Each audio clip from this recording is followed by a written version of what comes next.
তো একটা পিঠা তোমাদেরকে ছিঁড়ে দেখাবো যে কতটা নরম হয়েছে। হ্যালো বন্ধুরা, তো আমি আজকে আবার অন্যদিনের মতো নতুন একটা রেসিপি নিয়ে এসেছি। আজকে রেসিপি হচ্ছে আলুর রস ভরা পুলি পিঠা। তো চলো শুরু করি। প্রথমে আমি একটা নারকেলের পুর বানিয়ে নেব। ফ্রাইং প্যানের মধ্যে নারকেল দিয়ে দিয়েছি, ওর মধ্যে খেজুরের গুড় দিয়ে দেব।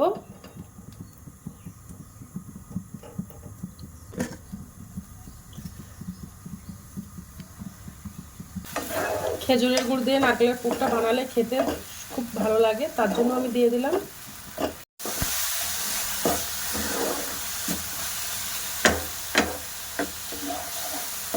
তো আমার নারকেলের পুরটা বানানো হয়ে গেছে, এবার আমি গ্যাসটা অফ করে দেব। এই রসপুলি পিঠাটা বানাতে আলু লাগবে। তো দেখো আমি একটা বড় সাইজের সিদ্ধ করা আলু নিয়ে নিয়েছি। আলুটা আমি গ্রেট করে নেব।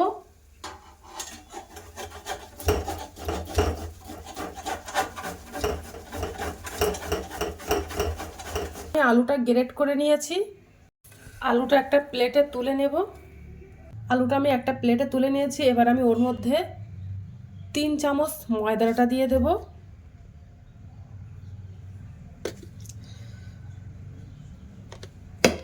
আর 3 চামচ চালের গুঁড়ো দিয়ে দেব।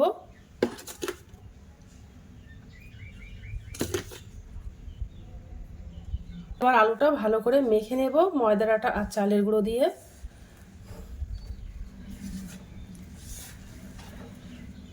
এইভাবে রসপুলি পিঠাটা বানালে খেতে কিন্তু অসাধারণ লাগে। তোমরা একবারে বাড়িতে বানাতে পারো।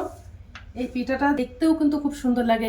আর চালের গুঁড়োটা দিলে একটু পিঠাটা শক্ত হবে, একেবারে পিঠাটা তেলের মধ্যে দিলেই গলে যাবে না, ওই জন্য আমি চালের গুঁড়ো দিয়ে দিয়েছি।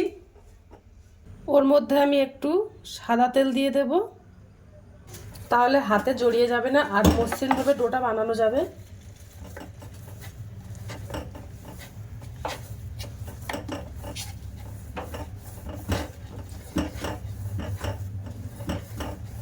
তো দেখো মসৃণভাবে একটা ডো বানিয়ে নিয়েছি। আমি একটা মসৃণভাবে ডো বানিয়ে নিয়েছি। এবার পিঠাগুলো সব বানিয়ে নেব। এবার আমি এর থেকে একটা ছোট্ট করে একটা লেচি কেটে নেব, দিয়ে এবার একটা বাটি মতো বানিয়ে নেব।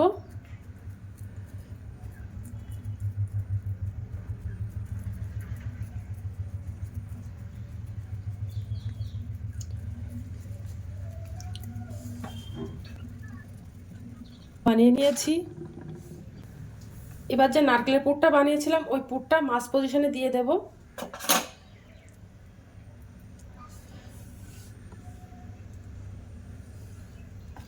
দিয়ে এবার মুড়ে দেব,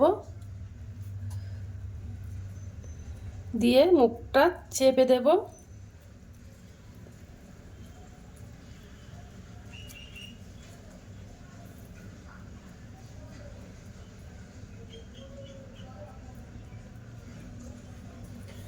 যেন মুখটা না ছাড়িয়ে যায় এমনভাবে চেপে দেব। ভাজার সময় মুখটা ছাড়িয়ে যেতে পারে।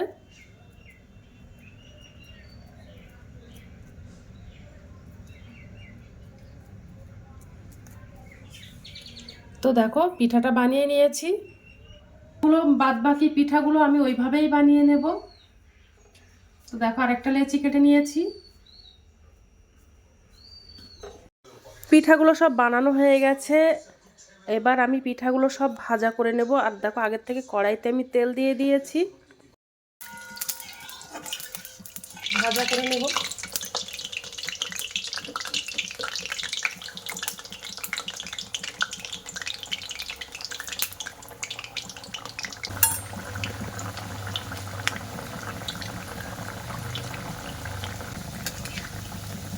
পিঠাগুলো সব একটু উল্টে দেব।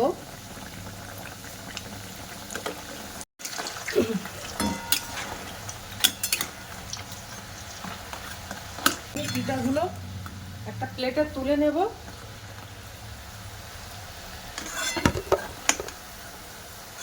পিঠাগুলো সব ভাজা করে নিয়েছি। এবার আমি একটা চিনি শিরা বানিয়ে নেব। ওই চিনি শিরার মধ্যে পিঠাগুলো দিয়ে দেব। তো আমি এই বাটির 1 বাটি চিনি দিয়ে দেবো কড়াইতে। আর ওই চিনি শিরার মধ্যে আমি একটু খেজুরের গুড় দিয়ে দেব। খেজুরের গুড়টা দিলে খেতে ভালো লাগে, তার জন্য দিয়ে দেবো।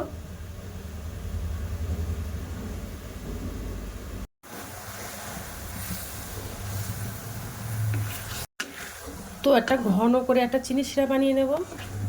তো চিনি শিরাটা বানানো হয়ে গেছে, এবার আমি গ্যাসটা অফ করে দেব।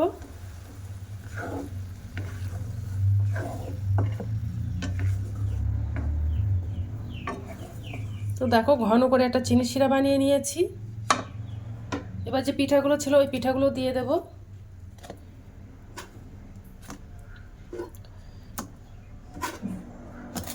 দিয়ে আবার উল্টে দেবো একটু।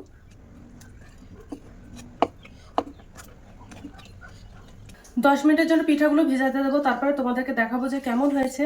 তো দেখো পিঠাগুলো সব ভিজে গেছে। তো একটা প্লেটে তুলে নেব পিঠাগুলো।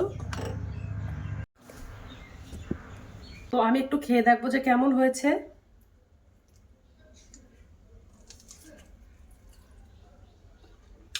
অসাধারণ লেগেছে, তোমরা একবার বাড়িতে ট্রাই করতে পারো। তো আজকের দিনের মতো ভিডিওটা এখানে শেষ করছি, আগামী দিন আবার একটা নতুন ভিডিও নিয়ে চলে আসবো। তো টাটা, বাই বাই, সবাই ভালো থাকবে।